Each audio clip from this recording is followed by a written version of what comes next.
The auctioneer slammed his gavel, and the crowd burst into laughter the moment Daniel, homeless, exhausted, and covered in dust, raised his hand. He had exactly $12 to his name. 12. And he had just spent every last cent on the worst storage unit in the entire lot. One everyone else called nothing but garbage. "Let the homeless guy take the trash unit," someone whispered when the metal door screeched open. Daniel's heart sank. Rotting furniture, broken toys, snapped shelves, trash stacked to the ceiling. A decade of forgotten junk. "Man, he bought a dump," someone snickered. But Ranger, Daniel's loyal K9, didn't laugh. He froze. Ears up. A low, sharp growl. Daniel tugged his collar. "Easy, boy. It's just junk." But Ranger wasn't listening. He lunged into the darkness, scrambling over broken chairs and rusted boxes. Barking, digging, desperate like someone was trapped beneath the rubble. Then he stopped, head lowered, body trembling. And when Daniel saw what his dog had uncovered, his knees weakened. This wasn't junk.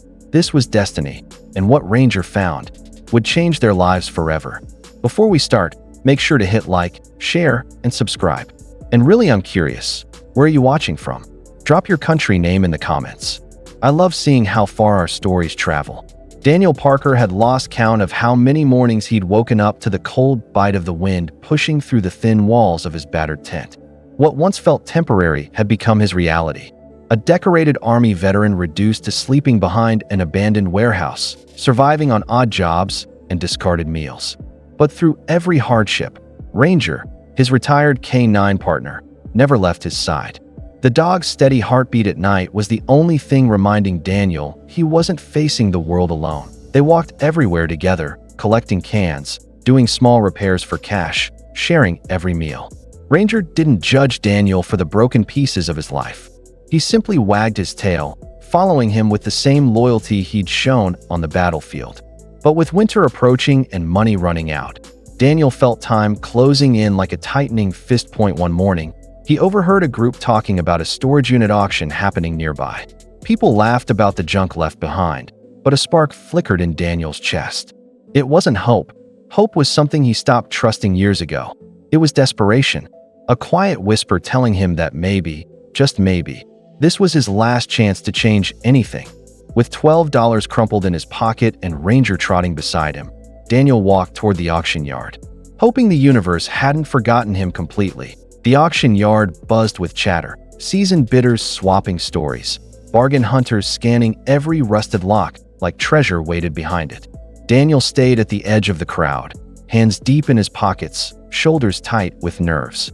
Ranger sat beside him, alert but calm, sensing his partner's unease. Daniel had attended plenty of events during his service, briefings, missions, high-pressure operations. But somehow, standing at this auction felt harder. This wasn't about strategy. This was survival. One by one, the units opened. Gasps, groans, laughter. People tossed bids like dollars meant nothing. Daniel watched silently as each door lifted to reveal someone else's forgotten life. Broken furniture, moldy boxes, useless scraps. His $12 felt like an insult here. He almost turned around and walked away. Then the auctioneer slid to the final unit, a dusty door marked Unit A12. He yanked the metal roll up with a rattling screech. The crowd burst into loud laughter. Inside was chaos.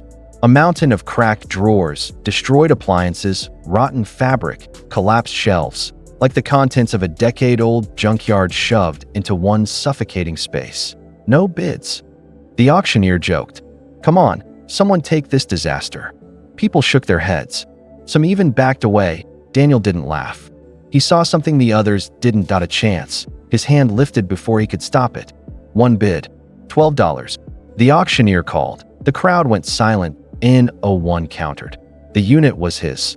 Daniel stepped into the storage unit, the air thick with dust and the smell of decay. He pushed aside a collapsed cabinet, coughing as a cloud of dirt rose around him. The mess was overwhelming, far worse than it looked from the doorway. Ranger, however, walked in without hesitation. His ears perked, nose twitching with sharp, deliberate sniffs. "Easy, boy," Daniel murmured, lifting a heap of tangled cords and broken dishes. "We're just looking for anything useful, anything we can sell." But Ranger wasn't searching for junk. He was tracking. Suddenly, the dog froze. His body stiffened, tail raised, breath slow and controlled. Daniel recognized that posture instantly. Years of service had taught him exactly what it meant. Ranger wasn't curious, he was alert. Ranger padded deeper into the shadows, weaving between piles of overturned furniture. Then he stopped at a lopsided dresser, one corner buried under a mound of dusty blankets. He let out a low, urgent whine, one Daniel hadn't heard since their deployment days. "What is it, buddy?" Daniel whispered. Ranger scratched once at the dresser, then twice, harder. His nose pressed against the bottom drawer. Something was inside. Daniel knelt, hands trembling as he tugged the swollen drawer. It resisted, jammed by years of neglect, until finally it lurched open with a crack, and what Daniel saw inside made his heart slam against his ribs. Ranger stepped back, watching him intensely. This was no ordinary junk find. Daniel stared at the open drawer, his breath catching in his throat.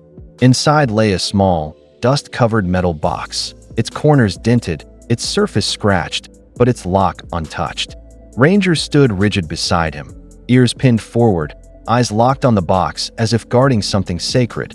Daniel lifted it carefully. It was heavier than he expected, far heavier. "What did you find, boy?" He whispered as he brushed the dust away and noticed faint engraved initials on the lid, RH. He didn't recognize the name, but Ranger's intense focus told him this was no ordinary keepsake. With a deep breath, Daniel unlatched the rusty clasp. It snapped open with a metallic crack that echoed through the storage unit. Inside, wrapped in a yellowed cloth, was a stack of envelopes bound with twine, dozens of them. Old, untouched. Every envelope stamped with military insignia. Every letter addressed to the same man. And beneath the letters lay something even more shocking. A small, velvet pouch. Daniel opened it slowly and nearly dropped it. Inside was a military service medal, the Medal of Honor, gleaming beneath layers of age and dirt that Daniel's chest tightened. These medals weren't just rare, they were sacred. "Ranger, how did you even know?" Daniel whispered, his eyes burning. Ranger rested his head gently against Daniel's arm, as if reassuring him. This was meant to be found. Daniel sat on the dusty storage unit floor, the Medal of Honor trembling in his hands. His mind raced. These medals weren't just rare. They belonged to heroes whose stories shaped entire generations. How had something this valuable ended up buried under junk? Ranger nudged Daniel's knee softly, urging him to keep going. Daniel carefully unfolded one of the letters. The handwriting was shaky, but the name at the top froze him. Corporal Raymond Holt, Kia, Afghanistan.